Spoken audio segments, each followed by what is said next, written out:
الحمد للہ رب العالمین والصلاة والسلام علی سید المرسلین۔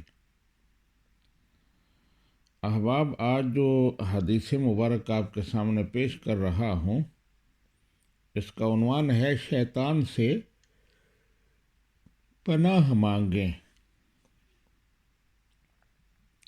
سیدنا ابو ہریرہ رضی اللہ تعالی عنہ بیان کرتے ہیں کہ رسول اللہ صلی اللہ علیہ وآلہ وسلم نے ارشاد فرمایا، لوگ ایک دوسرے سے سوال کرتے رہیں گے حتیٰ کہ یوں بھی کہا جائے گا، ھذا خلق اللہ الخلق فمن خلق اللہ، اس مخلوق کو تو اللہ سبحانہ و تعالیٰ نے پیدا فرمایا، تو اللہ سبحانہ و تعالیٰ کو کس نے پیدا فرمایا ہے؟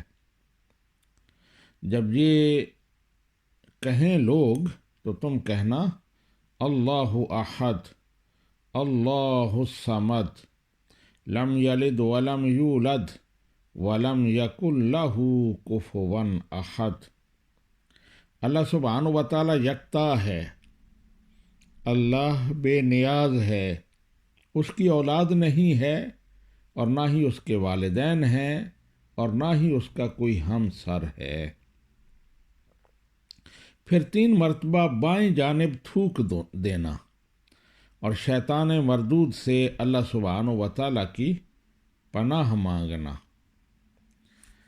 یہ ابو داؤد شریف کی حدیث ہے اور حدیث نمبر ہے 4721 اور 22۔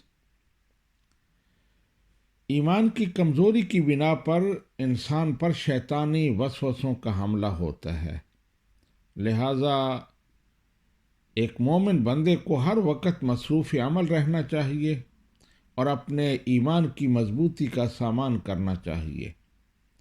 برے خیالات سے بچنے کے لیے پوری کوشش کرے، ورنہ عین ممکن ہے کہ یہ خیالات انسان کو کفر، شرک اور گناہ کی طرف پھیر دیں اور اسے ہلاکت میں ڈال دیں۔ شیطان کیونکہ اکثر بائیں طرف سے حملہ آور ہوتا ہے، تو اس لیے فرمایا بائیں طرف 3 بار تھوکیں، اور یہ تھوک شیطان کے منہ پر پڑے گا، وہ ذلیل و رسوا ہوگا اور بھاگ جائے گا۔ اللہ سبحانہ و تعالی ہمیں عمل کی توفیق عطا فرمائے۔ وما علینا الا البلاغ۔